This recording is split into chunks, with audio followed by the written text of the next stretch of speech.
Olá, queridos, graça e paz. Mais uma vez aqui com vocês, a nossa live de hoje muito especial. Eu vou trazer a companhia de um amigo, pastor Oséias Nascimento, com Z, né? Lá da cidade de Atibaia, interior de São Paulo, né? Nós vamos bater um papo hoje. Estamos comentando hoje, falando de um assunto muito presente, né? Pessoas que estão em quarentenas e inclusive aquelas pessoas que não têm contato, né? Que estão na chamada zona de risco, os mais velhos, isso e aquilo. E nós vamos falar sobre a influência, a mente como fica nesse tempo, a falta de um abraço, falta de um carinho, enfim. Nós vamos bater um papo com esse pastor especial, um pastor que ministra na minha vida, um pastor que é uma referência aí para o meu ministério e um amigo, né? Um amigo de muitos anos, pastor Oséias. Ele vai estar participando aqui conosco. Já tem algumas pessoas ali, a Flávia, o Leonardo, enfim. Um grande abraço para vocês. Vocês podem comentar, podem deixar algumas perguntas, se for possível a gente vai responder. E o pastor já está me chamando aqui, eu já vou chamar ele para estar junto conosco aqui, aprovando essa ferramenta Facebook, né? Mas aí o pessoal começou a fazer muito isso no Instagram e voltaram com essa ferramenta. Está aí o pastor Oséias Nascimento, grande pastor, amigo, que vai participar conosco hoje aqui desse bate-papo. Paz do Senhor, pastor. Paz, meu querido. Prazer estar falando com você. Feliz mesmo. O prazer é meu. Tudo bem aí, a família, todo mundo, tudo tranquilo? Tem o pastor trabalha também, né? Chegou aí do trabalho e tomou um banho e está aí na expectativa aí de bater esse papo conosco hoje aqui. Bem, pastor, vamos lá então, vamos começar. Faça a sua abertura aí, né? Os seus comentários sobre o assunto. Fique à vontade. Cadê o pastor Oséias? Sumiu daqui da tela. Eita! Já vamos bater um papo aqui. Fique aí, não sai. Compartilhe aí. Chame-o de novo aí, pastor. Sumiu da tela aqui. Sumiu do mapa. Deus abençoe a Karina, a Fernanda Nunes, que já está aí. Dá um abraço para o Adriano aí também. Pessoal, né? Enfim, e nós vamos seguindo aqui. Deixa eu esperar o pastor dar um toque ali de novo e entrar aqui com a gente. Deve ter sido algum problema na internet, alguma coisa assim. Pastor Oséias, e vocês como estão? Então, enquanto ele não entra aí, nós vamos batendo um papo sobre isso. A mente nos prega peças, né? Eu sempre digo que tá chamando aqui de novo, vamos lá. Eu sempre digo, queridos, que não entrou. Ih, tá com algum problema lá. Faz a chamada aí de novo. Eu sempre digo que a nossa mente prega peças. E é por isso que o Senhor Jesus, o tempo todo, fala que nós não podemos ficar isolados, que nós somos corpo. Né? Nós até cantamos, somos corpos assim bem ajustados. O princípio de Deus é fazer com que nós sejamos uma unidade, não unanimidade. Eu costumo dizer que nós nunca vamos conseguir a unanimidade das coisas, mas a unidade, o próprio Jesus pediu isso, né? Pai, que eles sejam um só. E quando nós nos isolamos, ficamos à mercê de situações, de setas, né, do inimigo que vem nos afrontar cada dia e nos deixa nesse momento de pensamento, nesse momento em que nós estamos no nosso lugar secreto. E é disso que nós vamos falar hoje. Pastor, diga. Caiu aqui, boa Caiu. parte do que você falou, eu não ouvi, Uhum. mas estou muito feliz de estar aqui, batendo esse papo gostoso, nesse tempo de comunhão, Sim. revendo você mesmo à distância. Quero Uhum. de pronto deixar um abraço aí, um beijão para todo mundo aí em Pouso Alegre, gente que eu amo, que eu tenho comunhão no espírito, aí de Extrema, Bom Repouso, as cidades aí em Vai entrar volta. uma galera aí, tenho Olha, certeza. estou muito contente mesmo. E eu acho que esse assunto que a gente vai refletir um pouquinho, falar um pouquinho, ele é de suma importância nesses Sim. dias. Então, para mim, eu acho que vai ser um bate-papo, um tempo proveitoso, um tempo de edificação para nós todos. Amém. Começaríamos por onde? Eu costumo dizer, eu estava falando agora sobre a nossa mente. A Bíblia diz para nós termos a mente de Cristo, né? Mas a pergunta é: o que acontece quando eu não tenho essa mentalidade de Cristo? Ou se é possível não ter? Já começo assim perguntando. Bom, a gente tem que. O que eu penso é que eu vou tentar falar aquilo que eu entendo à luz da Bíblia, né? Mesmo porque nós não Sim, somos psicólogos, sim. né? Aham. Mas a Bíblia tem muito de psicologia e ela é um manual para o ser humano completo. Quando a gente atenta para o que tem nesse livro, a gente vive feliz, a gente é bem-aventurado. E Sim, eu queria falar um pouquinho sobre essa visão bíblica da nossa mente. Quando a gente fala em mente, a gente está falando de alma, a gente pode chamar de alma, coração ou mente, a gente está falando da mesma coisa. Isso é aquilo que é uma das partes do ser humano, que é dicotômico, né? Espírito, alma e corpo. A alma seria a mente, é o domínio de existência. É onde a gente armazena as nossas lembranças. Essas lembranças, elas direcionam os nossos sentimentos. Se as lembranças são boas ou ruins, os sentimentos serão bons ou ruins. E essa soma de lembranças e sentimentos acaba definindo as nossas ações, as nossas sim. decisões, a nossa vontade, né? Então, a gente tem que começar, para a gente entender a mente do homem, seja ele estando em Deus ou não, a partir da estrutura humana. E se a gente vai lá para o início, lá no Éden, lá no Gênesis, quando Deus fez o homem, o propósito de Deus é que o homem não vivesse só, né? Quando ele vê Adão, ele fala, falhei uma adjuntora, não é bom que o homem viva só. Então, a ideia de o homem ser um ser social não é uma coisa recente. É um propósito Sim. desde da criação do homem, né? Então, o homem, ele nasceu para ser sociável, para se comunicar, porque ele é a imagem e semelhança de Deus. Nosso Deus, ele é um Deus que se comunica, um Deus que se relaciona. Nós fomos feitos para o relacionamento. Então, quando a gente é tolhido do convívio, como é o caso de muitos de nós, nesse distanciamento, estando a gente em Deus ou não, sendo o homem tendo a mente de Cristo ou não,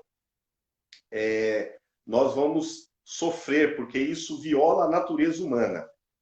Eu acho que a diferença entre quem tem a mente de Cristo ou não está em como a gente reage a isso. Eu acho que Sim.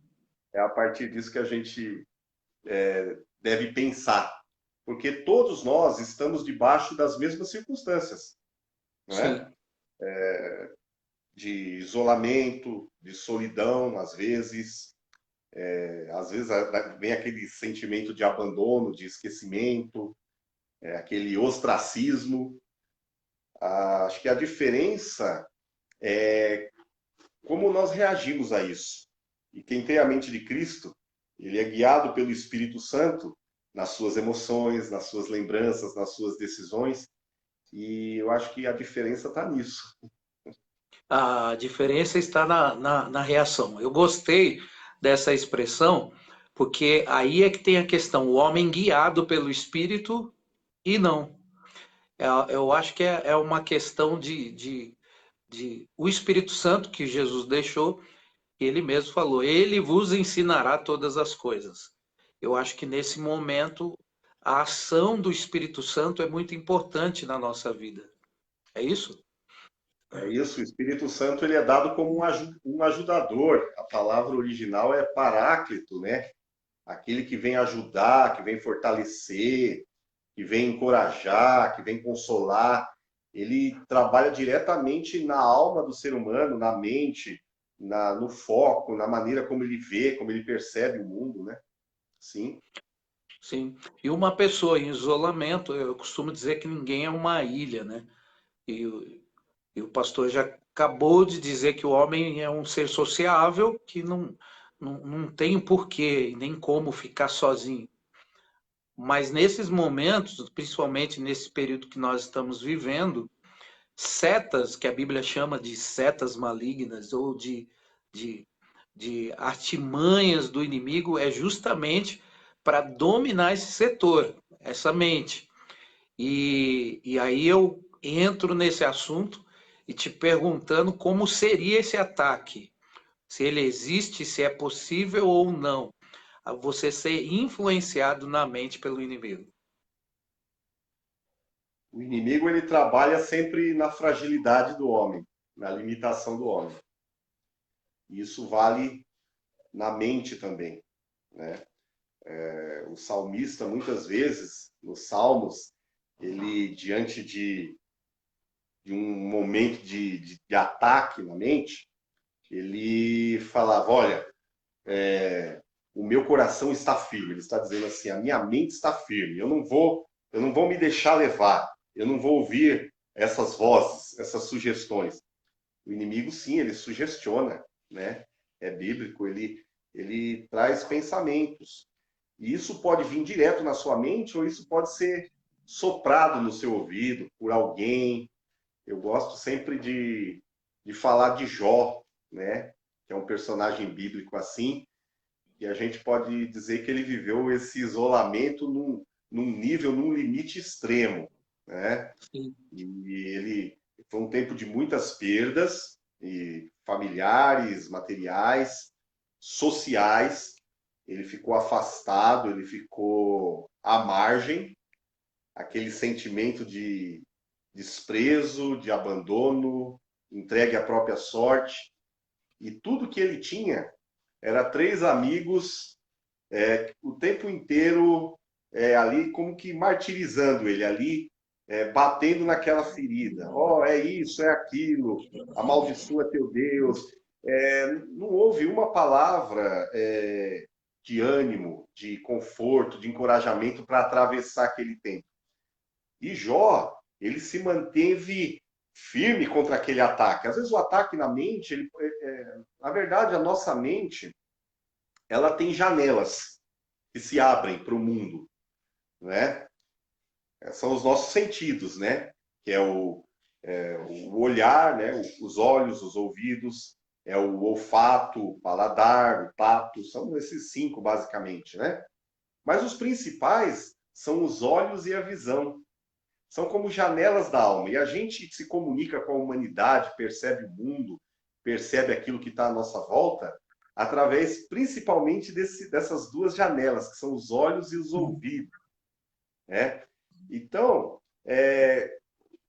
o que a gente vê, a nossa alma acaba absorvendo. A gente acaba introjetando na nossa alma. Né? Ninguém pode sonhar, por exemplo, por alguma coisa que ele nunca viu.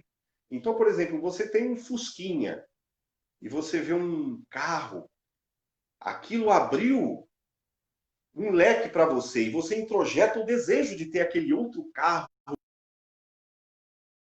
Você não quer mais o Fusca. Né? O que você ouve também influencia muito.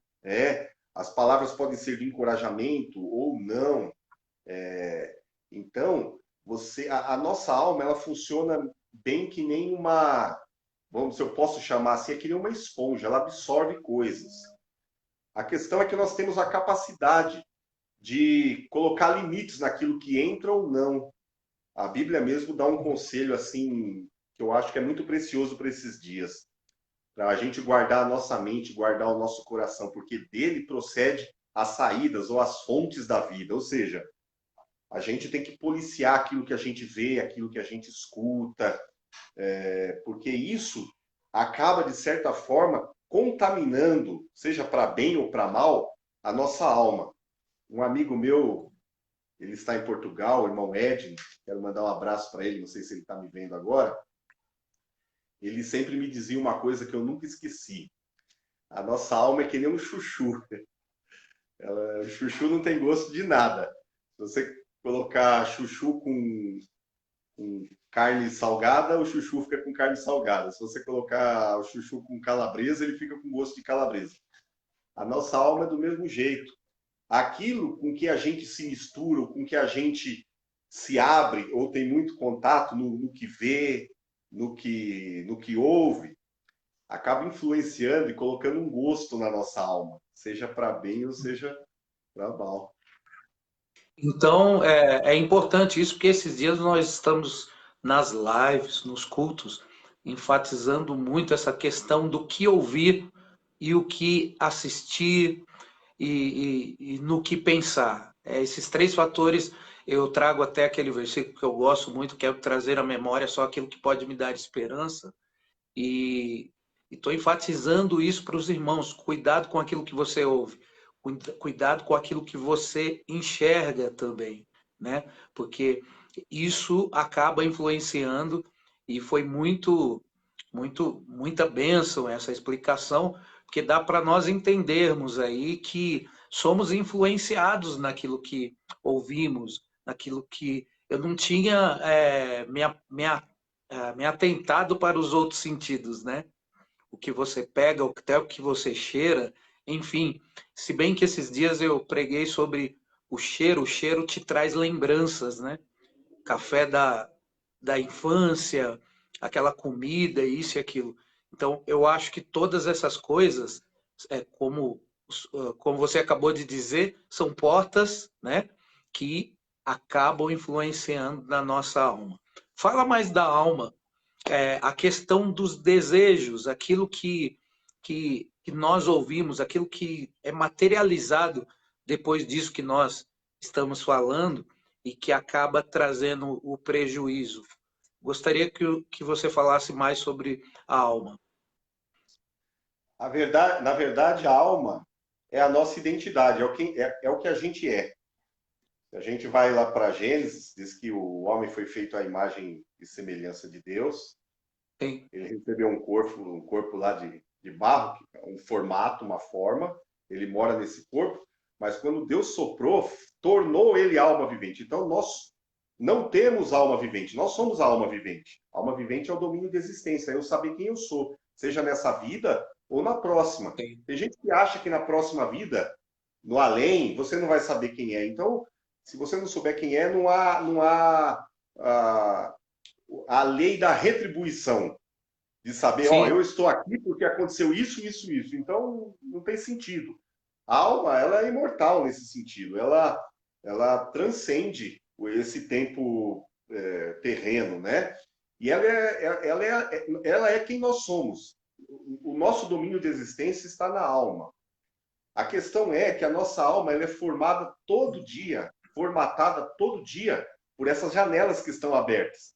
E é a maneira que a gente percebe o mundo. A gente falou aqui do ouvir, do ver, do cheiro, né? Você lembra aquele cheiro, você lembra daquela comida que a sua avó fazia, e você vê aquilo, você tem uma lembrança, um sentimento de amor, de carinho. Mais do que a comida, a comida é um gatilho que te leva a uma lembrança que pode ser boa ou ruim. E isso acontece em todas as áreas da nossa alma. E é engraçado que cada alma, por cada um ser uma identidade própria e peculiar e particular, isso que nos faz indivíduos, nos dá individualidade, cada alma é um universo particular. Às vezes a gente pergunta, mas por que fulano pensa assim, percebe assim, e entende assim e age assim? A gente não consegue alcançar como funciona aquela alma, porque ali é um universo próprio. Eu tenho o meu universo próprio, você tem o seu universo próprio. Nós Sim, temos esse universo. A palavra de Deus, ela é tão rica e a maneira como o Espírito Santo age através de nós é que ele consegue trazer um padrão divino para a alma, de cura, de felicidade, de alegria, de bem-aventurança, sem violar esse universo seu, que é o que a gente chama de temperamento. Então, cada um entendi, tem um. entendi. Um é mais extrovertido, outro é mais introvertido, um é mais cerebral, outro é mais impulsivo, um vê as coisas com mais poesia, outro vê com mais lógica. E esse óculos que cada um tem, e é esse o papel do Espírito Santo, ele coloca uma lente própria nesse óculos que cada alma tem. Vou dar um exemplo para a gente entender. Tem gente que levanta de manhã, nessa época de primavera e tal, e vê aquele pé de ipê florido e o chão cheio de flor que caiu, né? Aquilo está forrado o chão. Dependendo da pessoa, ele vai olhar e vai falar: olha que coisa mais linda, formou um tapete lindo aqui no chão. O outro vai olhar e vai falar: olha a sujeira que essa árvore faz, percebe? Sim, Eles sim, estão vendo a mesma coisa, mas o sentimento em relação àquilo é muito diferente, cada um reage de uma maneira muito particular. Então a alma é o que eu sou. E é por isso que a Bíblia fala lá em Provérbios, no capítulo 23, que assim como ele imagina na sua mente, na sua alma, assim ele é. Você se torna aquilo que você pensa. O René Descartes lá, ele falava, lá o filósofo, né? Penso, logo existo. Então a existência é fruto do pensar. Então a mente, ela é a expressão de quem você é, ela revela quem você é. sim, Isso é claro, entendeu? Não é uma coisa subjetiva, é uma coisa objetiva. É uma coisa objetiva. E o Espírito Santo vem colocar um óculos na gente, para a gente olhar as coisas por cores. Então, aquilo que para a gente não tinha valor, o Espírito Santo coloca na gente gratidão, por exemplo. sim, Tem gente que tem tudo, mas ele não percebe que ele tem tudo. Ele sempre tem o sentimento do meio copo vazio, que falta alguma coisa. O Espírito Santo coloca o sentimento de que ele tem meio copo cheio, que falta alguma coisa, mas ele já tem muito. sim, É a ideia da suficiência, é a ideia do ser privilegiado, do ser abençoado. Isso é um sentimento que só é possível na alma que o Espírito Santo tem acesso. sim. Olha aí, coisa linda, hein? Eu gosto. Rapaz, eu estava aqui pensando, por exemplo, eu vou fazer uma pergunta. Nessa quarentena, em relação a esses temperamentos, quem teria mais dificuldade? Olha, eu acho que quem tem um temperamento igual os profetas tinham, né? Um melancólico, eu acho que teria mais dificuldade, porque é alguém que tem os sentimentos muito aflorados e ele sofre muito. Ele pensa no que pode acontecer, ele começa a sofrer pelo que pode acontecer, sofre por antecipação, é mais suscetível a essas oscilações de humor, Sim, de tristeza e tudo mais. A gente pode ver que quase todo salmo de que fala de tristeza, de angústia, de aflição, é feito por alguém com temperamento melancólico, é alguém que tem um chamado profético, é um artista, é alguém que se dá bem com música, com pintura, é alguém que eu, hein? tem a mente mais livre, né? Esse tipo de pessoa sofre mais, né? Então você vê Davi, que era um artista, Sim, ele colocava a sua alma nos salmos e os seus sentimentos, e parece que num salmo ele está tão feliz, salmo no dia seguinte ele já está no fundo do poço. A gente vê Elias, um ícone de coragem, de falar a palavra com intrepidez. Outro dia estava em depressão, fugindo, escondido numa caverna. Jonas e todos esses profetas, eles tinham um espírito, um temperamento assim melancólico. Acho que esse é o que mais sofre. Quando a pessoa é mais cerebral, ele é mais ali contido, ele reage Não que ele não sinta também, mas ele tem uma reação mais tranquila, mais leve, consegue se adaptar melhor, né? É o meu olhar sobre isso. Mas é maravilhoso essa ação do Espírito Santo, porque o Espírito Santo ele leva às vezes alguém melancólico a ter esses altos e baixos, e é nesses altos e baixos que ele dá canções maravilhosas para esses artistas, poesia, palavra, enfim.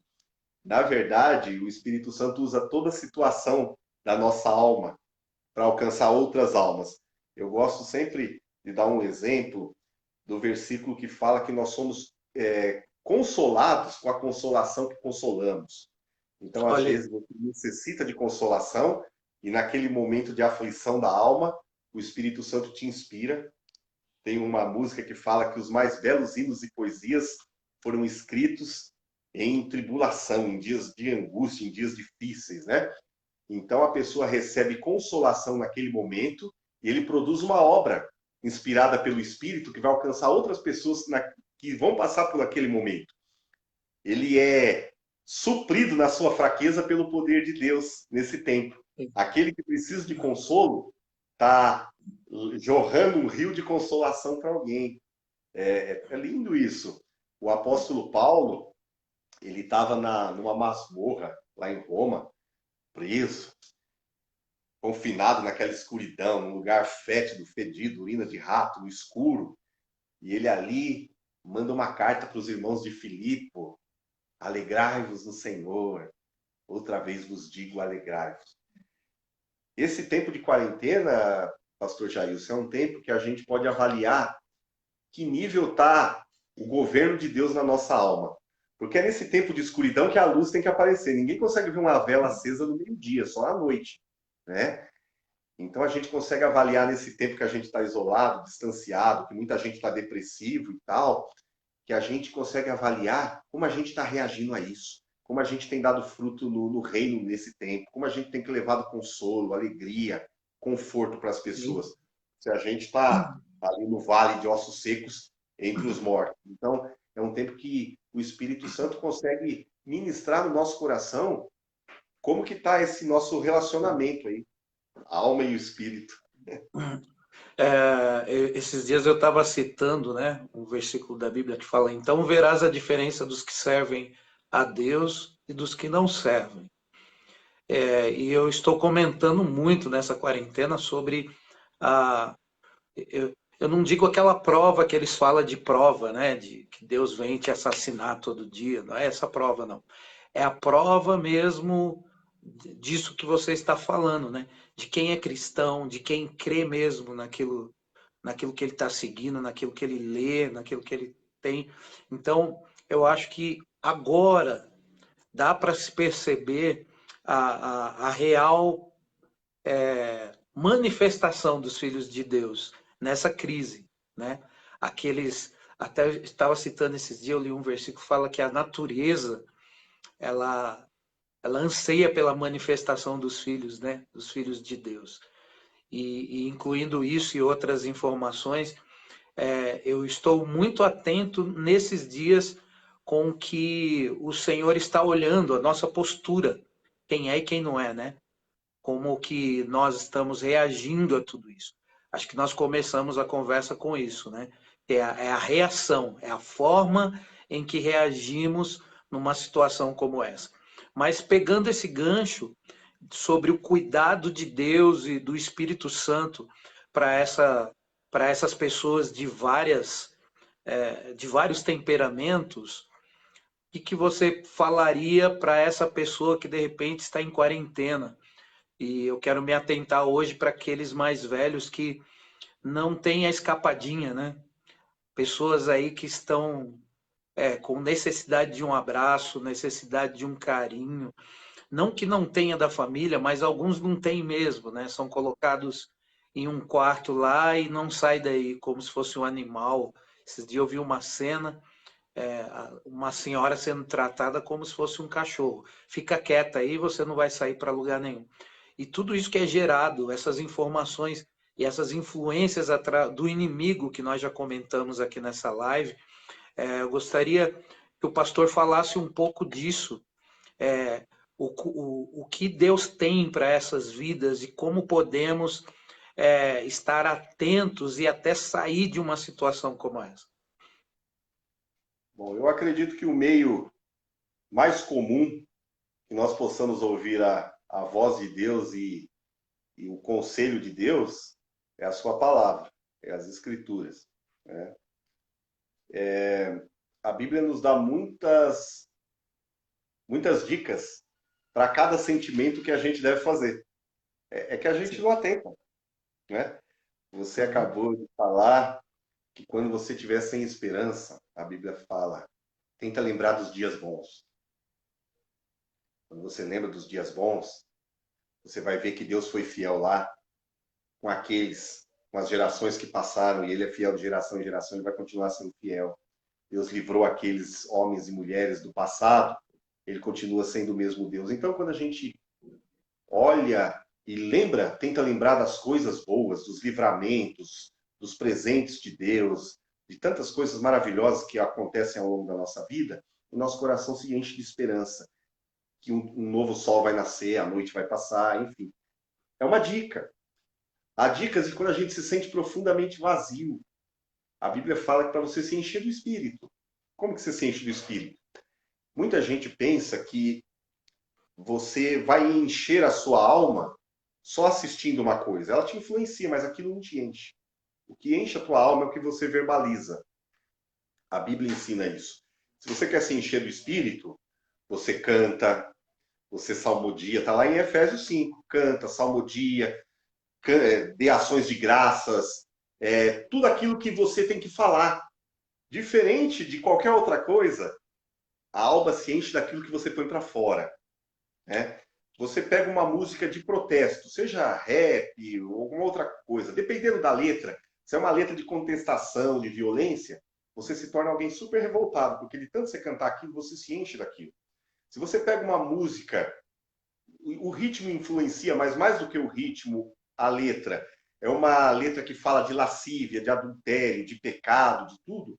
Aquilo influencia a tua alma de tal jeito que daqui a pouco você está insensível para aquilo, na forma de que há limite para aquilo. Você começa a praticar.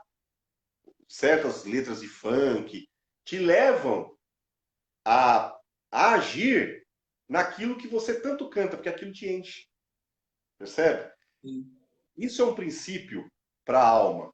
A gente se enche muito do que aquilo que a gente fala, né? Tem gente que fala assim, não, desabafe, fale bastante palavrão, xingue. Na verdade, isso enche o teu coração de ira, de ódio, de revolta. E a Bíblia diz que é nessas ações que lá dentro, na alma, são concebidos assassinatos, calúnias, adultérios, infidelidade. Tudo isso é introjetado pela palavra que é liberada, não é? Então, é importante, a Bíblia dá certas dicas, né? A Bíblia fala, você está profundamente triste, está muito aflito, clama. Está nos Salmos isso. Quando minha alma estava profundamente angustiada, quando eu estava profundamente aflito, eu clamei ao Senhor. É o que o salmista fala. E além disso, a nossa alma sofre de doenças e problemas que a gente carrega às vezes desde o ventre, né? São traumas, sequelas, sentimentos de rejeição, culpa. Às vezes uma criança presenciou uma agressão de um pai para uma mãe e porque ele está na situação, ele não teve como reagir, não teve como defender. Ele carrega uma culpa no inconsciente. E às vezes ele reage sem saber por que ele reage assim, né? E é um princípio, tanto na psicologia como na Bíblia. Geralmente, você fere alguém daquilo que você foi ferido. Geralmente, o abusador é alguém que foi abusado. O violento é alguém que sofreu violência. E isso é um abismo chamando outro abismo. É uma semente que é lançada do mal, ela gera, e essa semente vai ser lançada em outra terra. Então é importante a gente entender, nós nesse tempo, os cristãos, aquele que tem o Espírito de Deus, entender como é um tempo de cura. As feridas que recebemos cura, nós podemos curar. A consolação que recebemos, nós podemos consolar. Então, a Bíblia dá muitas dicas de como a gente enfrentar essas mazelas da alma. E a gente não está ileso, não está imune a elas. Enquanto a gente estiver nessa terra, todo dia a gente vai sofrer injustiça, vai ficar chateado, vai ouvir que alguém falou uma inverdade, você sofreu uma calúnia, um tipo de afronta, um tipo de ataque, um tipo de fofoca, você sofreu algum tipo de traição. Enfim, todas essas coisas, se a gente não guardar as entradas da nossa alma, o nosso coração, não tiver firmado em Deus, na palavra de Deus, ela se enraiza. E o escritor aos Hebreus diz que quando ela forma raiz na alma, que ela se arraiga ali, é tão difícil tirar aquilo, que aquilo sufoca a graça de Deus na nossa vida. A gente tem a salvação, mas não tem a alegria da salvação. Não consegue gerar no reino. A gente não consegue ser alguém que é bênção para alguém, né? A gente é aquela, como Pedro diz, nuvem sem chuva, árvore sem folha, sem fruto. A gente é alguém que vive aquém da carreira que nos foi proposta, né? Essas coisas acontecem na nossa alma. Então, a gente não pode deixar esses sentimentos tomarem conta. Seja a culpa, seja o medo. Não que o medo não seja bom. O medo ele é um limitador. O medo é uma defesa. A gente tem medo quando a gente é exposto a algum tipo de perigo. O problema é quando esse medo vira um terror, vira um pânico que te paralisa, que não deixa você pensar, que não deixa você andar, que não deixa você caminhar, né? E aí a Bíblia fala, olha, no amor não há medo. Quando você percebe o amor de Deus, quando você entende esse amor que te alcançou, o medo vai ser o medo do temor, não vai te anular, eliminar a tua identidade, não. É aquilo que é normal, é uma capacidade que a alma tem de defesa. Então a Bíblia nos dá muitas dicas de como enfrentar esses muitos sentimentos que a gente tem. Dentro de cada um de nós existe um turbilhão de sentimentos, alguns que a gente não consegue definir exatamente, se é raiva, se é vingança, se é injustiça. Tem sentimentos que a gente tem muita dificuldade. E mais uma vez eu volto a falar do Espírito Santo. Esse ajudador, porque a Bíblia diz que ele consegue se comunicar com a gente de tal jeito que aquilo que a gente não consegue nem expressar o que é, diz que ele leva esse sentimento com gemidos inexprimíveis, ou seja, um gemido que não tem expressão. Não dá para exprimir o que é, mas Deus entende o que é. E ele tem resposta por esse mesmo Espírito para a nossa alma, para encher a nossa alma, para nos dar direção, para nos curar. Então, se eu poderia dizer qual é a receita de Deus para esse tempo, para a nossa alma, é se apegar ao que está escrito aqui nesse livro. Essas dicas aqui podem fazer você viver feliz, né? Olha só quanta sabedoria, né? E o senhor estava dizendo sobre a questão do que a gente pega como referência nesse tempo, né? E o que podemos fazer em relação à palavra louvar, cantar, enfim, se encher do Espírito. Eu gostei dessa questão de se encher do Espírito Santo, não é de maneira nenhuma ouvir, é verbalizar, né? Então, tem muito disso nesse momento. O que nós verbalizamos é o que nós vamos se tornar. Fica uma. Eu vou fazer uma observação, mas ao mesmo tempo uma pergunta. Isso tem a ver também com a questão de que a Bíblia fala que o importante não é o que entra, é o que sai. Seria isso, Exatamente. essa expressão? Seria, então, Perfeitamente. aquilo que você libera, aquilo te cura também. Isso é profético, isso, né? O que você libera, te cura. O perdão que você libera, a fala que você diz, eu creio, eu recebo, entra muito na questão de que Jesus usava muito isso quando ele ia se referir no momento de cura, né? o que queres que eu te faça? Ele fazia a pessoa liberar essa fala e O que isso você me quer? tocou muito. Me tocou muito isso, o pastor falando sobre verbalizar, que é um momento de verbalizar. Quando o senhor falou sobre a questão das marcas que ficaram lá atrás. Então, eu posso verbalizar. Aquilo que eu fui ferido, agora eu vou curar. E nunca, como antes, teve oportunidade de você usar isso nesse tempo, né? Pessoas precisando de uma palavra, de um carinho que você não teve, um abraço que você não teve, uma palavra amiga que você não teve lá atrás. Ao invés de você parar e ficar lembrando disso e trazer para esse momento, para que ele destrua a sua vida, você vai fazer isso como esperança. Nós somos é, curados com aquilo que de repente nós fomos feridos, né? E curamos, ou seja, nós curamos com aquilo que fomos feridos. Eu gostei muito dessa expressão. A cruz que carregamos é o meio pelo qual nós curamos. Nós Olha só, levamos as boas novas.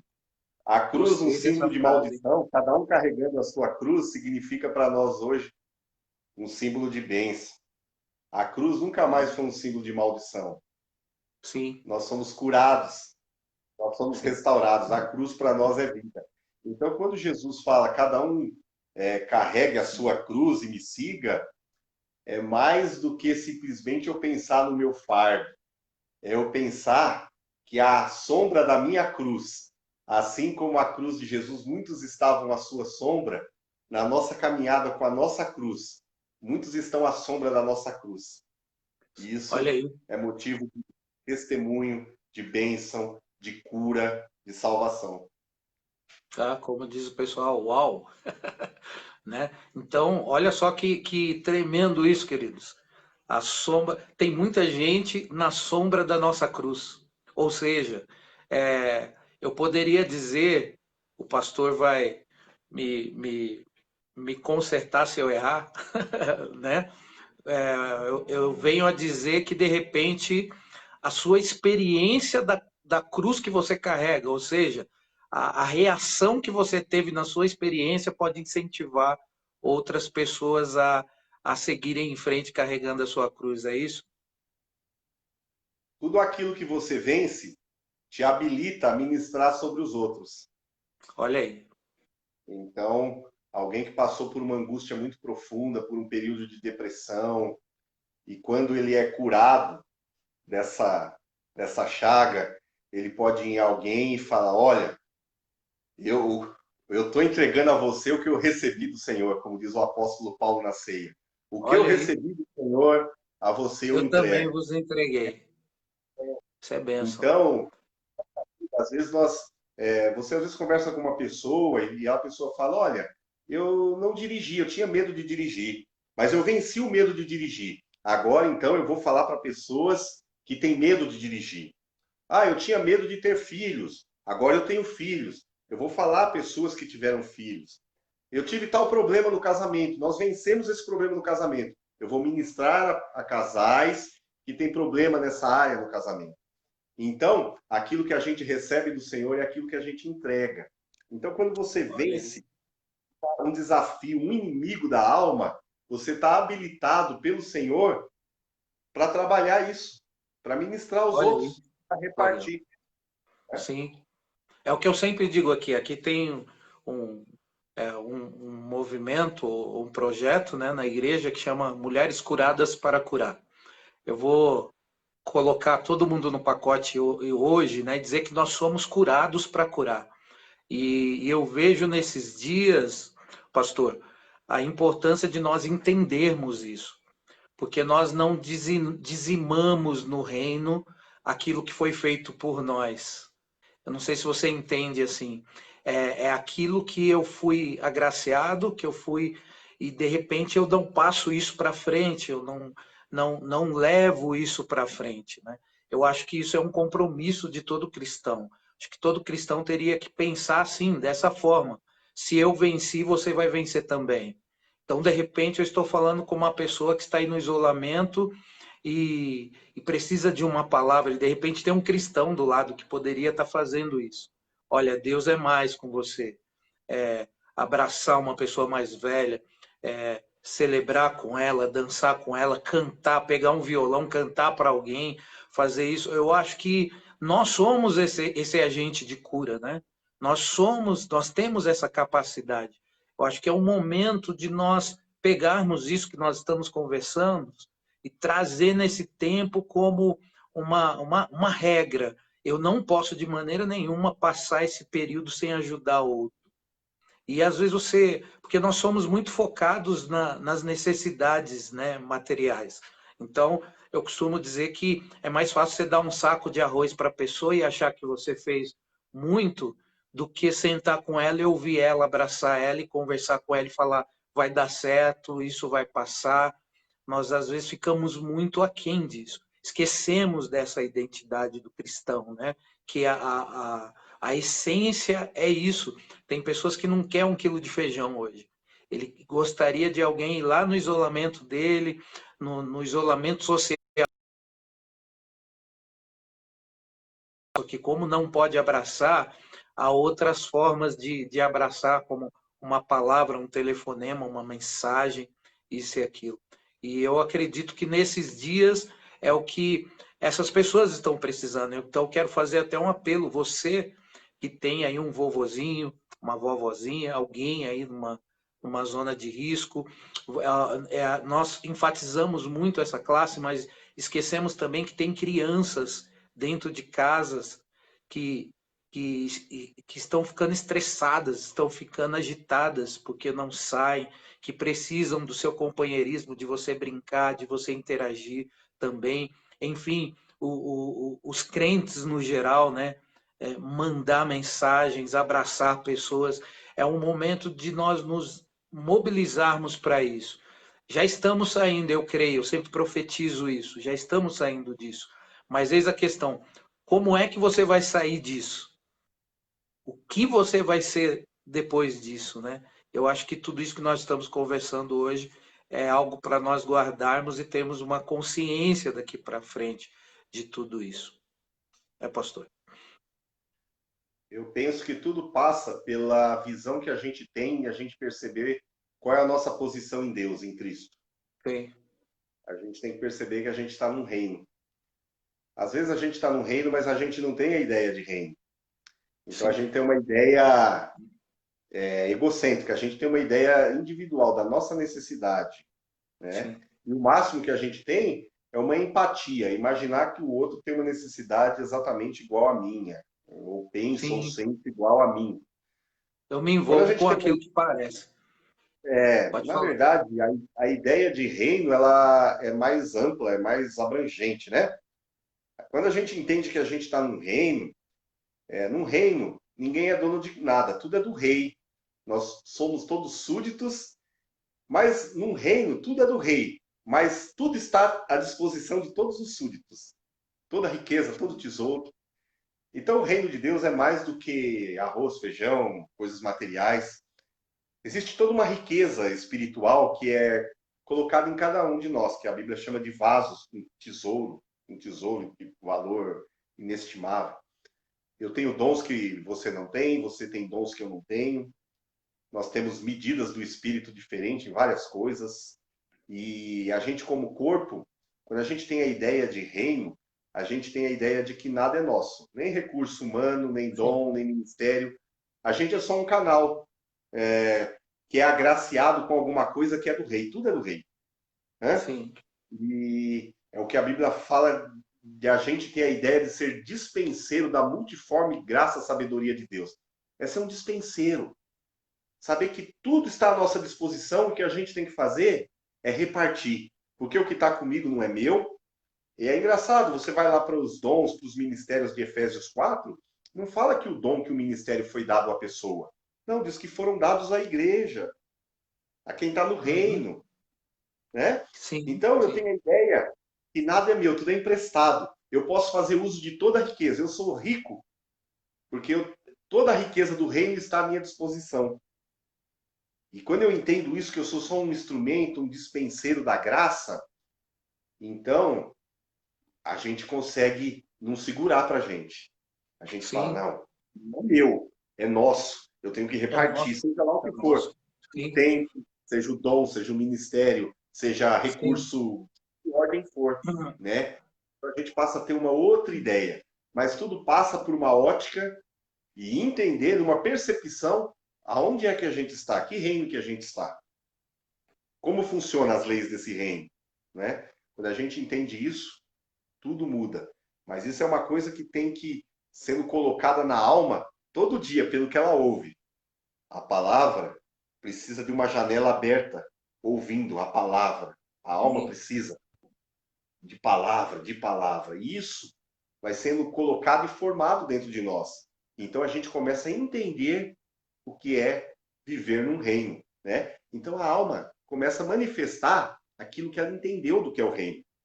É assim. sim, O nosso sim. pouco entendimento do reino faz com que a gente segure, que a gente retenha aquilo que não é nem nosso, nem do outro, é de todos. É de todos. Eu costumo dizer, pastor, que nós cantamos muito fácil, venha a nós o teu reino, né? Teu é o reino, teu é a glória e o poder, e, enfim, cantamos essas canções e não entendemos a grandeza e a seriedade que é isso, né? Vir o reino é esse caráter do reino, né? Essa identidade do reino em nós. Comenta sobre isso. Quando você olha e analisa um pouquinho a oração do Pai Nosso, você percebe que o Pai só pode ser nosso quando o pão nosso é dividido. O pão de cada dia é nosso, não é meu, é nosso. Então o Pai é Olha nosso. aí. Se Sim, o Pai não for nosso, ou se o pão não for nosso, o pão não é nosso. Se a dívida for só do uau, outro e não for nossa, o Pai não é sim. nosso. A oração do Pai Nosso diz que Ele é nosso Pai, porque o pão é nosso e a dívida é de todo mundo. Por isso que todos têm que se perdoar. Todos somos Nossa, devedores. olha É. aí. Senão, essa coisa ela é coletiva. Ela não Sim. é a oração do Pai Nosso, ela Uhum. não se presta a um capricho individual de ninguém. Uhum. Eu não tinha observado esse plural, não. Isso aí foi tremendo aí. Isso aí dá uma mensagem. Isso é bênção. Ah, eu vou dar um exemplo para você. Ontem eu estava conversando com uma pessoa que me procurou e ela falou assim, pastor, estou com uma dificuldade em posicionar o telão lá na minha igreja e eu vi pelas suas fotos e pela e pela live, isso e aquilo, que vocês têm um. Como que você faz aquilo tal? Eu estava meio com vergonha de te procurar, mas alguém me. Aí eu falei assim, meu irmão, a sabedoria que Deus nos dá é para o reino. Nós temos que entender isso. E eu sou muito isso. Você me conhece, você sabe disso.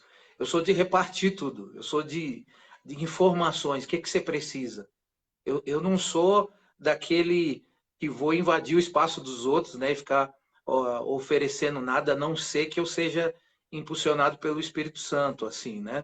Porém, aí eu falei para ele, nós temos que entender, por exemplo, eu falo para os músicos assim, se você toca um instrumento, você tem que dizimar esse talento. Deus colocou isso forte no meu coração sobre dizimar o talento. Então, se um músico ele entende que ele tem que formar um outro músico, isso é o reino. Talvez as igrejas não teriam necessidade, não teriam carências, né, de um músico ou de uma ou de uma estrutura, enfim, que às vezes é simples, é manual, né, de pessoas para fazer, se todos tivessem essa consciência, né? Se é que, por exemplo, o pastor é um mestre, né? Eu sempre falo, o pastor Oséias é um mestre, né? Gosta de, ele suspira conhecimento, é o dom que Deus deu para ele, né? De ensinar, de fazer isso. Ele está sempre ensinando. Então, se todos tivessem essa mentalidade, o que eu faço eu vou repartir, o que eu tenho eu vou repartir. E é o que nós estamos falando, queridos. Não é arroz, feijão só, é tudo, é tudo. Né? Então, eu costumo dizer, vamos dividir isso, o conhecimento que Deus deu para você, eu costumo dizer que quanto mais eu entrego, mais eu recebo. Porque senão eu vou inchar e vou explodir, né? Então, esse o meu entendimento do reino, sobre o repartir, sobre estar, né? Agora, essa questão dos salmos do Pai Nosso aí foi tremenda. Essa revelação desse plural aí foi tremenda. Comenta aí, pode falar. A gente vive numa dispensação da graça e a gente tem a ideia que a graça, a gente banaliza a graça, na verdade. E é nessa dispensação que a Bíblia diz que nós somos devedores uns aos outros. Olha aí. Não a justiça de Deus, porque Jesus pagou a justiça de Deus, né? Que desencadeia a ira sobre o pecado, sobre o pecador. Sim. Mas nós somos devedores um dos outros. É isso que está na oração do Pai Nosso. E lá na frente o apóstolo Paulo diz assim: a ninguém devais nada, a não ser nada. Amor. E porque a gente quando a gente entende que a gente é um eterno devedor, que a gente é um rio com um manancial de água, a gente sabe que a gente não pode. Aquilo que recebe, eu gosto sempre de dizer, o princípio que Paulo usa para a ceia serve para tudo. O que eu recebi do Senhor, eu também vos entreguei. Ele entregou toda a revelação que ele recebeu, todo o ensino que ele recebeu, não foi só o pão da ceia. Tudo aquilo ele colocou nas cartas. E ele termina a sua vida, o seu ministério, dizendo assim: eu me esvaziei, eu fui entregue como oferta de libação. É como uma oferta líquida que você se esvazia e eu estou indo vazio. Eu entreguei a vocês, eu derramei sobre vocês tudo que eu recebi. Quando a alma é um rio que jorra águas limpas, águas novas, revelações de Deus, dons, ministérios, essa alma é uma alma realizada. E essa suficiência de Cristo na alma nos dá força para atravessar períodos como esse. A gente consegue perceber que um tempo desse, difícil, que a gente podia também estar prostrado, enfim, é uma oportunidade que Deus nos dá para a gente abençoar pessoas, para a gente ser um canal de bênção, né? Então, o nosso olhar para esse tempo é esse. Às vezes a gente olha isso só como uma coisa ruim que veio, uma dificuldade, mas é um tempo da gente avaliar. Será que não foi um período para que Deus coloca o pé no freio? A gente está tão preocupado com as coisas dessa vida e a gente se recolheu eu creio. para a oração. A pergunta é: nós estamos orando? Ou Sim. o tempo ocioso agora é só para TV, internet, Netflix? Sim. A gente está orando mais, está buscando mais. A gente tem que se autoavaliar, né? Então, esse período é um período para a gente desenvolver a solitude também. Nem sempre é solidão. A gente precisa... Todo cristão tem que aprender a desenvolver um tempo a sós com Deus. Um tempo que ele não sinta falta de nada. Que ele anseie estar só na presença de Deus. Que o silêncio possa encher o ambiente. Que aquele silêncio não seja um silêncio perturbador, um silêncio que incomoda, mas seja um silêncio que enche, né? Ele consiga perceber a presença de Deus no seu quarto.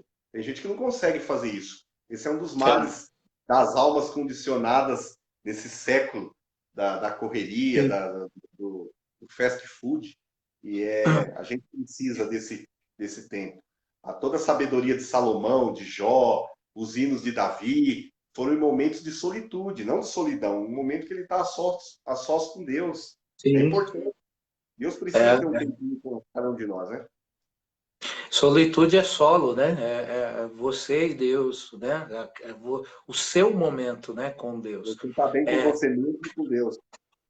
Deixa eu te falar algo engraçado. Ontem nós chegamos aqui da igreja e a Keila se fechou aqui no estúdio e ela colocou um fone e estava ouvindo um louvor e ela se empolgou tanto no espírito que nós chegamos aqui no portão, ela estava cantando alto, acompanhando a canção, e aquela coisa tão animada, nós entramos em casa, chamamos ela e nada, que ela estava com o fone, né? Mas eu admiro porque ela tem esses momentos dela, sabe? Ela se tranca no quarto, ela vai pro canto, pro lugar dela, pro quarto de guerra, como se diz, né? E ela não economiza, não. É música, é Espírito Santo, é palavra. E a maioria das vezes ela sai lá do particular dela com uma revelação. Então eu entendo e é muito atual isso para nós comentarmos, que Deus está nos chamando para o secreto de verdade, né? Deus está nos convidando, né? Ele não está nos pressionando. Mas como eu falei para alguma pessoa, de repente isso não veio de Deus, mas ele aproveitou para ter um tete a tete com você. Pode ser ou pode não ser, né? O que nós sabemos de tudo isso? Se tudo está no controle dele, eu acredito que tudo vem dele, é para ele, e esse momento é de nós estarmos abraçados aí, entender essa solitude com Deus aí. A Bíblia diz que todas as coisas, sejam boas ou ruins, cooperam para o bem daqueles que amam a Deus e são Olha chamados aí. pelo seu propósito. Deus tira proveito de todas as situações e ele fala Sim, em todas é, elas, né? sim, O profeta da nação de Israel, ele faz uma declaração de amor de Deus para com aquela nação que é inesquecível e ela serve para nós hoje. Eu te levarei, vou te atrair ao deserto e lá eu vou te falar ao coração. Às vezes, né, nesses momentos que a gente está na alma tão tristes, assim, tão fragilizados, e nesse deserto, nessa solidão, que a gente sente um vazio, é um momento que, por circunstâncias que a soberania de Deus conhece e a gente não, ele nos trouxe a esse deserto, nos atraiu a esse tempo, a esse deserto, para nos falar ao coração. E cada alma, como eu disse, é um universo particular, ele tem um jeitinho especial de falar, ele te conhece profundamente, intimamente, como você vai entender, como você vai reagir, como você vai sentir. sim. Um jeitinho especial de falar com cada um dos seus filhos, né? Isso é maravilhoso, né? E cada um tem o seu jeito de se expressar, né? De repente eu estou falando isso daquilo, você vai tentar e não dá certo para você, né? Mas, ou sim, mas Deus tem uma forma, e isso você tem que descobrir com Ele, é você que descobre, né? Isso com Deus. E eu tenho certeza que vai ser benção. Oséias, prazer conversar contigo, meu irmão. Tem Prazer noção foi todo meu. a Foi muito saudade bom. que a gente está de estar perto, né? Eu costumo dizer, irmãos, que assim, você vai perto do Oséias, você vai perto do Oséias e você está comendo churrasco, você está brincando com ele, contando uma piada, ele te traz uma revelação do céu, né? Então é uma graça muito grande, assim, poder estar do seu lado, poder ter você como amigo, né? Eu toquei no seu casamento, né? Seu filho mais velho tem quantos anos? Ele está com 23. Rapaz, nós estamos velhos, hein? Olha aí. Na Eu época já vou. você tocava contrabaixo, tinha um Tocava cabelão de Black contrabaixo. Power. Era Tinha um bonitão, cabelo rapaz. Forte, Black Power, malhado. assim. É, É? fazia academia. Aham. Benção. É isso aí. Você foi Mas, embora, depois de tantos anos nos encontramos e a gente tem uma comunhão no espírito maravilhosa. Como é, diz a, que bênção. como diz a palavra, nós temos afetos entranháveis, né? É, Profundos mesmo. E eu aprecio o teu ministério, essa maneira artística que Deus te deu de ver a vida, de pôr poesia, de pôr beleza em qualquer letra, em qualquer palavra. Eu louvo a Deus pela tua vida. Eu acho amém. maravilhoso tudo isso aí. Nós temos as nossas loucuras, né? Os nossos próprios modos, né? Sim, De perto, que ninguém é normal, né? A sim, gente, mas a gente se ama e se entende a si mesmo, né? Isso é maravilhoso. amém. A Raquel tá falando aí, um grande abraço, pastor Jair, pastor Oséias, a Raquel e o André, né? E várias pessoas que participaram aí. A página do Querigma, se você quiser seguir, fala da página aí do Querigma. Agora você tem um canal, né, no YouTube. A gente tem A gente tem o perfil no Facebook, Missão Querigma. O Querigma é com Y, tá? Tem Tá. muito. E aí aparecem várias outras páginas com o mesmo nome. Meu amigo, eu queria terminar com um versículo, se você me Ah, sim, permite. fique à vontade, fique à vontade. Conclui aí.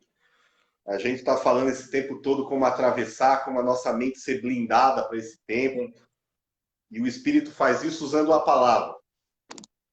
Como eu disse em certa altura da nossa conversa, Paulo, preso numa masmorra, ele escreve para a igreja de Filipe, aos filipenses, e eu marquei um texto que ele escreveu no capítulo 4 de Filipenses, versículos 6 e 7, ele fala assim: não estejais inquietos ou ansiosos por coisa alguma, antes as vossas petições sejam todas conhecidas diante de Deus através de oração e súplica. Então a gente precisa orar nesse tempo, né? Uhum. E com ações de graça, gratidão. A gratidão é a porta da felicidade. Quem é grato é feliz. E a paz de Deus, que excede todo entendimento, vai guardar os vossos corações e as vossas mentes em Cristo Jesus. Olha aí. E o versículo 8 ele termina falando assim: quanto ao mais, já encerrando as suas recomendações, quanto ao mais, irmãos, tudo que é verdadeiro, tudo que é puro, tudo que é honesto, tudo que é amável, tudo que é de boa reputação, se tem alguma virtude, nisso pensai. Então ocupe a sua mente com isso. Desliga Olha esses aí. jornais aí repetitivos, maçantes, que só Fechou. tem parece uma lista de obituário, né? E pensa em coisa que tem virtude, coisa boa, coisa honesta, coisa amável, coisa do alto, coisa do céu. E aí ele arremata falando sobre as duas janelas principais da alma. O que vocês ouviram e viste em mim, isso praticai. Olha só. E que moral, Então, hein, em dizer isso, hein? Que você viu em e ele mim, fala que assim, você ouviu de e, mim. ele, e aí ele assina falando assim, e fiquem certos que o Deus de paz estará com vocês. Glória a Deus, glória a É Deus. isso Poxa, aí. que final excelente, né? É isso. E o Paulão tá em todas. Eu admiro o apóstolo Paulo. Uma, É uma referência. é uma referência que o Senhor nos deixou e que você possa seguir isso, meu irmão. Você que está nos ouvindo aí, ó. Paulo falou assim: eu me alegro nas minhas fraquezas, né? Eu celebro as minhas fraquezas, isso e aquilo, porque eu sei que quando eu tô fraco, né? Aí eu estou fortalecido. Quando ele diz tudo posso naquele que me fortalece, tudo posso suportar, né? Então ele vem com tudo aquilo que está escrito antes e termina com esse texto. Eu posso suportar tudo em Deus porque eu já passei por tudo isso com Ele. Então, que esse tempo seja um tempo de você ter experiências com Deus. Conclua aí, meu irmão. Só agradecer, foi um tempo maravilhoso de Amém. comunhão, de edificação mesmo. Quero deixar um abraço para todo mundo que esteve com a gente até agora, nos acompanhou. Que a Sim, paz do Senhor possa estar com vocês nas vossas mentes, iluminando, fortalecendo, confirmando, trazendo suficiência em Deus. E a gente vai atravessar isso com alegria e ainda a gente vai celebrar o Deus da vitória, o Deus que está com a gente nos desertos, nas fornalhas, atravessando o mar, seja no que for, ele está com a gente, né? amém. Ele não vai faltar. O Deus dos Amém. nossos pais, o Deus que foi fiel no passado, ele continua sendo o mesmo Deus, Sim, ele não muda. sim. Eu gostei, meu amigo, da experiência. Vamos Foi alinhar muito aí bom. uma outra live. Eu gosto muito desse tema que eu creio que você gosta, porque você comenta muito, né? Sobre a suficiência de Cristo, né? Suficiência de Cristo. Eu gosto muito desse tema. Esses dias nós temos que observar muito isso, né? Porque ele é suficiente para nos suprir nesse momento, em tudo isso que nós estamos vivendo. Falta muito nós entendermos sobre isso, sobre essa matéria. Ele é suficiente. A gente coloca tanta parafernália, né, para querer compensar ou sei lá, completar alguma coisa que não se completa, né? E qualquer dia a gente alinha um assunto assim. Sim. Eu me lembrei de uma coisa, eu não podia deixar de falar. Ah, A gente falou bastante das janelas da alma, do que veio, do que houve, e a gente é bombardeado com má notícia o dia inteiro, né? Se a gente permitir. E eu me lembrei de uma passagem bíblica, quando um rei chamado Senaqueribe, rei da Síria, cercou Israel, sim, Judá, e lá tinha um rei temente a Deus que chamava Ezequias, confiava no Senhor. E esse rei chamado Senaqueribe ameaçou, fez grandes ameaças, e ele mandou um mensageiro, o nome do camarada era Rabsaque. E ele ia com ameaças, e a Bíblia diz que embora ele falasse outro idioma, ele subia até o muro onde estava o povo, e ele falava na língua do povo todo tipo de ameaça, para amedrontar todo o povo. E quando você lê todo esse texto, você vê como Ezequias, que era um homem de Deus, se posicionou e conseguiu incutir coragem nesse povo. Tudo fruto de uma direção profética que ele recebeu do profeta Isaías, que falou: não, pode confiar, Deus vai dar livramento. Então, se eu posso deixar uma mensagem para a gente finalizar, querido, que você que nos ouviu até agora, está com a gente nessa live, você é bombardeado diuturnamente com más notícias. A palavra de Deus para nós ainda nesse tempo é: ignore Rabsaque, ignore o mensageiro do mal com sua crueldade, com suas ameaças. Confie no Senhor. O livramento vem do nosso Senhor, que fez os céus e a terra. O Senhor dos Exércitos está conosco. É isso aí. gostei dessa. Ignore Rapsaque. É isso? Rapsaque. Rabsaque, o mensageiro das más notícias. Mensageiro das más notícias. Ignore Nós, isso, gente. nós não vamos ouvir. Quero trazer à memória só aquilo que pode me dar esperança. Priscila, um abraço. A Rosemilda, um abraço, né? Mandou um abraço aqui para a gente. A Marilene, a Raquel, que mandou também. Enfim, tanta gente que está aí. Primo, já que eu te chamo lá, o Josias mandou te chamar ele depois da live.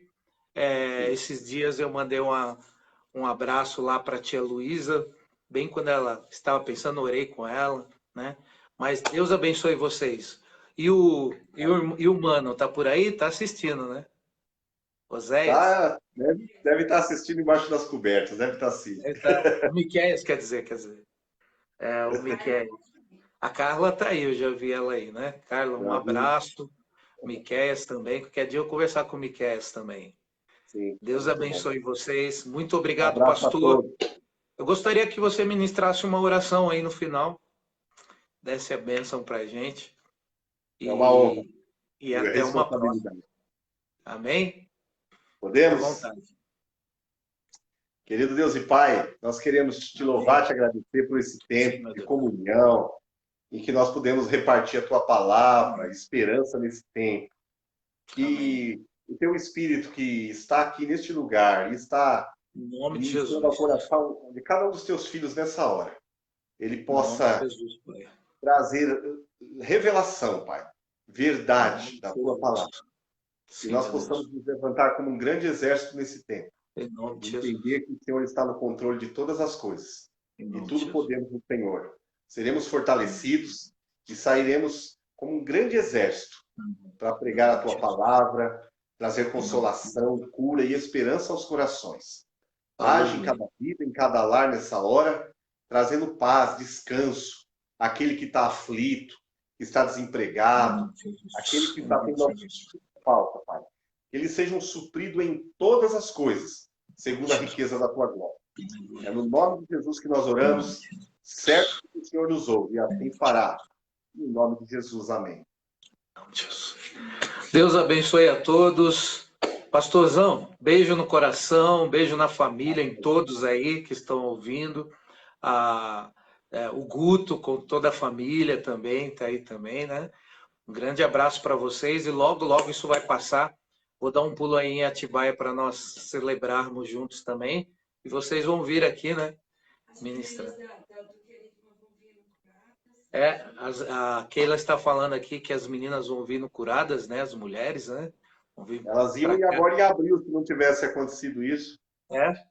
Eles venham para cá. Deus abençoe vocês, em nome de Jesus. Amém. Amém. Abração, beijão no coração de todo mundo aí. Saudades de Amém. vocês. Amém. Irmãos, vocês que estiveram aqui conosco até agora, um grande abraço. Deus abençoe a todos em nome de Jesus e sejam abençoados e não esqueça, Deus está conosco e nós vamos passar por essa, já estamos vencendo. A oração está dando resultado. Creia nisso em nome de Jesus. Deus abençoe a todos. Pastorzão, abraço. Deus abençoe.